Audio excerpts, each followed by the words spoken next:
Running my own business by myself means I have to handle all the small repetitive tasks that pop up before I can get to the work that really matters. Automation workflows can take a lot of that work off my shoulders, especially if they can connect across different applications. But I've always struggled with these because inevitably there's always some piece of information from one app that doesn't really connect to a specific field that the next app is expecting. What I really need is a step in the automation workflow that can figure out how to bridge those connection gaps, something a little more intelligent. I'm Nick, and today we're partnering with Make. With the new version of Make AI agents, I can easily build visual automation workflows that have actual decision-making built in. AI agents and the new grid view make the whole thing pretty transparent. You'll be able to see how each step is working and make adjustments as needed with no coding required. So here's my situation. I run training courses for clients as a freelancer. Client requests come in mostly through email, and I manage my projects using Trello. Whenever I get an email from a new client, I need to add them to that Trello board manually.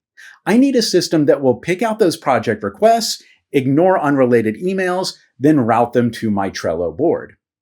Now, if you need something that just automates the flow of data from one app to another, Make can certainly help you with that. But I don't want to just pass data. I'm actually going to cook up two separate workflows to streamline this whole thing, with AI agents making decisions. If you've used Make recently, you may have seen a button for agents in the left navigation. But don't worry if you're not seeing that anymore, because agents are now completely integrated into scenarios. Scenarios are the workflows that you build in Make. So I'm going to create a scenario, and this is the visual canvas, where you can build steps in workflows that include intelligent agents. And scenarios always start with a trigger. I'm going to choose Gmail and tell it to watch my emails. I would bet that this is the most common scenario trigger, but we'll see a different trigger when we see that second workflow. And if this is your first time connecting to a third-party service, you need to set up that connection and approve some permissions. Now that I'm signed into Gmail, setting up the trigger is pretty straightforward. I'll leave this set to Simple Filter with the folder set to my inbox. It's basically watching for new emails in my inbox. When you save an email trigger, you have to decide if the scenario will run against all of the messages, messages within a specific date range, or just new messages from now on. That's the option I want, so I'll choose that. Now, to really understand how these scenarios work, you need to know what information is being passed from one step to another. So it's a good idea to run the scenario even with just a trigger module in place. Since this trigger is looking for a new email, I'm going to go ahead and send a test email to myself to give it something to read. Now that there's a new message in my inbox, I'll run this scenario. And when that's done, you can click the button above the trigger module to see the information that it got from that step. These are the information fields that it found from my email, and I can pass any of these fields from one step to the next in the workflow. To add our next step, I can click the plus button on this module to add a new module. I could pass information from that trigger to something like a Google Sheet, an Airtable database, directly to Trello, or there are thousands of other apps that you can connect here. But for my next step, I'm going to use an AI agent. You can do a quick search for Make AI, then choose Make AI Agents. I'll choose the option to run an agent, then do some configuration. This is where the decision-making will happen. We'll need to create the connection to Make's AI agent system. You can use different AI providers, but I'll stick with Make's built-in provider. Then you can choose an AI model. This won't be too complicated, so I'll just choose GPT-5 Medium to be safe. Then the instructions field is where you tell the agent exactly what you want it to do. This is a lot like the prompt you would write in an AI chat assistant. When I click that field, I have the option to add any of the fields that were passed from the original email message. Every email will have a different sender name, sender address, and everything else. You can use these fields to stand in for that information in your prompt. So I want this agent to screen my incoming email messages and identify only new messages that are not part of an existing thread. I don't want it to keep passing every reply from an ongoing conversation into my Trello board. Next, I'll tell it if there is a new message requesting information about training services, add a new card in Trello. So I'm asking the agent to read the email and understand whether it contains a training request. I'm asking the agent to make that decision. I'm also referring to a specific board and a specific list in my Trello account. Next, I'll add, in the card name, include the sender's name. Okay, so the sender's name is one of those fields that's being passed from the original email. So I'll drag in the name field from that email. Now, you don't have to drag these fields into the instructions prompt. I just want to be as clear as possible. However, you do have to add any fields that you want the agent to use to this input field. This defines the incoming data from the previous step for your agent to process. If you don't include important information here, then your agent will not be able to analyze it.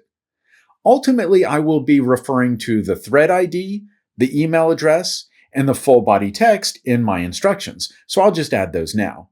It will definitely need to refer to the full body text since I'm asking the agent to read and understand the incoming email message. And back in the instructions, I'll tell it, if you can identify the company name from the email message, add that to the card name, then add the thread ID. So the new card that will be added to Trello will have a name field at the top. And I'm asking the agent to put the email sender's name and the company name into that field. And I'm also asking it to include the thread ID. That identifies the specific email thread that this information came from. I don't need that right now, but it will set something up for when we get to my second workflow. And I'll also tell it to add some content to the Trello card's description. Now, before you save and close this, you should stop and think about what the agent needs to complete these instructions. According to the instructions I gave the agent, the next part of my workflow requires the agent to do something in another app, in Trello. So my next step is to give the agent a way to connect with and work in Trello. With that in mind, I can save this. And this time, I'm not going to click the plus button on the right to add a new module. AI agents have a plus button on the bottom to add tools. I need to give the agent access to tools to work in other apps. In this case, I need to search for Trello, select that, and then choose a specific Trello action. The action I need is for it to create a new card in Trello. I'll need to sign into my Trello account and give it access. You can change the tool's name and description if you want. And in Trello, you have to tell it which list to connect to. But it has this nice option where it can let you choose the specific board and list from your account using a menu. So in my freelance projects board, it will add a new card to my list called New Leads. I'll skip some of these optional fields. And this next step is cool. I need to set the name for the new Trello card. But remember, I asked my AI agent to put the name of the person who sent the original email into the card name. So I'll set this field to Let AI Agent Decide. The agent has its instructions. It knows what to put here. And I did ask the agent to also add something to the card's description. So I'll set that to Let AI Agent Decide. I don't need anything else here, so I'll save it. So this is my complete scenario, but you can link together many more modules and tools. But let's test this as it is. In my email, you'll see I've received 2 new messages. The message from Ava is a request for training, and the message from Liam has absolutely nothing to do with training. My agent should be able to sort through these. Let's look at Make and my Trello board side by side as I run this. The button at the bottom will run the scenario once. It checks my email. Then I see the agent is thinking. Then we're waiting for the Trello tool to finish. And we see a new card has been added to my Trello board. But just one. The agent successfully identified one message that relates to a training request, and it ignored the message that had nothing to do with training. That's exactly what I wanted. Of course, you should not expect your scenario to work perfectly the first time. There's a button above each step in the scenario that you can click to see a summary of that step. If something didn't work the way you expected, you should be able to find some information here. Make some changes to your configuration and retest until it works right. Now, since I have a scenario that works, I want it to run automatically. I'll save it, and there's a switch to set it to run every 15 minutes, or you can click that and set a different interval. Now, let's take a quick look at another workflow. We're not going to go through the whole process, but I want to show you what it does. In my scenarios, I've already set up Scenario 2. The trigger is a specific action in Trello. When I move a card to a specific list in Trello, it will call the AI agent, which will write a response to the original email asking the client to schedule a meeting. Remember how I added the original email's thread ID to my Trello cards? This agent will find the thread ID in the card that moved. And I also gave the agent a description of the message I want it to write. And you can see I gave the agent a tool so that it can connect to my Gmail and reply to a message as instructed. Once again, let's look at Make and my Trello board side by side. First, I'll move that new card to the contact list. This is the action that the scenario is looking for. Then I'll run the scenario. And it looks like everything worked.